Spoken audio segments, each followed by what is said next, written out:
Hi everybody, Teresa with Indigo Moon Arts, and we are working on fabulous blending techniques on these vintage, gothic, antique. I'm doing different variations of bottles, and I'm showing you how we are going from a glass bottle, which we then primed, and we put an image on. We did those in previous videos, to a bottle that is going to resemble something a lot like this by the time we're done. Fully blended, very vintage, lots of detail, fun little embellishments. Okay, I'm going to show you how to do all that. Right now we've put a lot of time and energy into blending. That's the most important part of the bottle. If you like the look of my bottles, it's because of all the blending that I do. The devil's in the details. You'll hear me say that a lot. I spend a lot of time on it because that's what makes it beautiful and unique. We were working on the pink and mixing pink and brown in this lid here to pull this out. I might add some just pink for pop, but that's what we're still doing. Now that I've been able to do this from the previous videos, you can go back. I guess I'll number them so you can watch them in order. All I'm doing is what I'm calling stretching. I'm stretching the image. We filled in some of the lines with paint. We've done a lot here. We made sure we got a little pop of color, a little bit of brightness because it's a very dull image. Now I'm going to go back. I'm not washing my brush. This is the beauty of it. This is the fun experimental part. And I'm going to tap this into the white because I feel like I need more bright, but I've already got the white, the off-white that I want, and I'm going to go into the pink, which also has brown because I've not cleaned my brush. This is great for blending. Look at that. Now we've got a bit of a brighter pink. Stay away from symmetrical. You can add enhancement up here to add shape, but one of the things in the beauty is most things in life, if it's not a person, is not symmetrical. You know, when you're building stuff, it needs to be symmetrical. But most of man-made creations are, you know, symmetrical. But nature, earth, there's the symmetry isn't there. It's asymmetrical, and that's what we're doing here. What makes something beautiful is making sure it's not symmetrical. Don't go around consistently. Break up what the eye is looking at. If you want someone to look around a piece of art, make sure it's not the same in all the places, because then the eye doesn't know where to go. So when we do this, we're giving the eye places to look, right? Instead of looking at one thing, look, we're going to capture some of that. We have a little bit of a different color. And again, as I said before, the paints are going to dry a little bit darker. You can go into your brown and add some brown to blend it out a little bit. Blendy, blendy. This is my favorite part. This is where I find the space of my happy spots. Just that's the creation part. Now I'm going into the gray. Why? Because I've gotten away from the gray. I've blended all these colors. I'm going to go up top. I'm going to use a little bit of the gray right there. Haven't cleaned my brush. Oh, look, there's black in there just because it was in the lid. Sometimes that's an added extra that comes just from not cleaning your stuff. It makes it happen on its own organically. And so here we go. We're adding a little bit of that. Now, I do want to add a little bit, one more color. I think I'm going to add some dark gray because I don't want to go back into what I've already blended.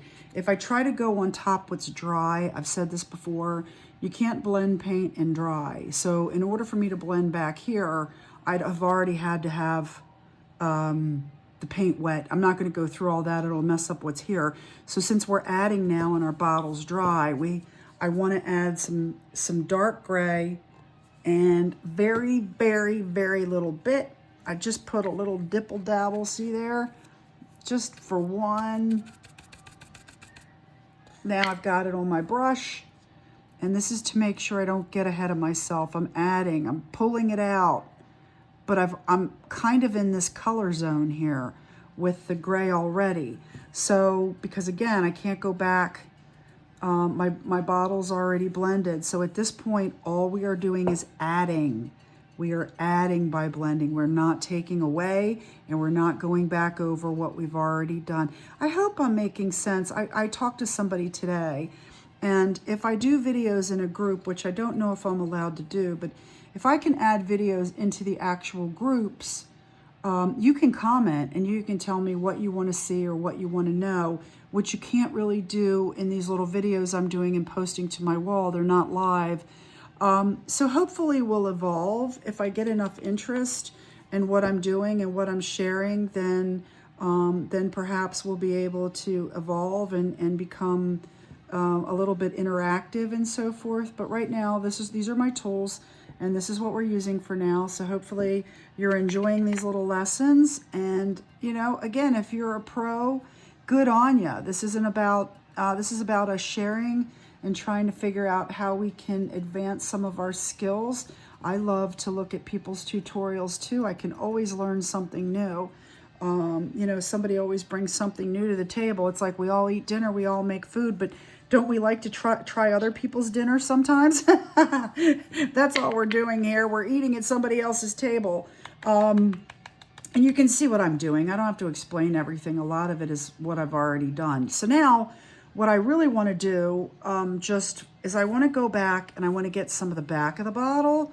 So I've gone with the dark. I have some of the darker gray and the lighter gray, and I think that's going to be my best bet when adding to the back of the bottle. I went and added dark gray because now I'm working on the back of the bottle that already has a dark gray black, and I'm going to be adding some of that to do some dry blending because we are done our wet blending. We can't go back.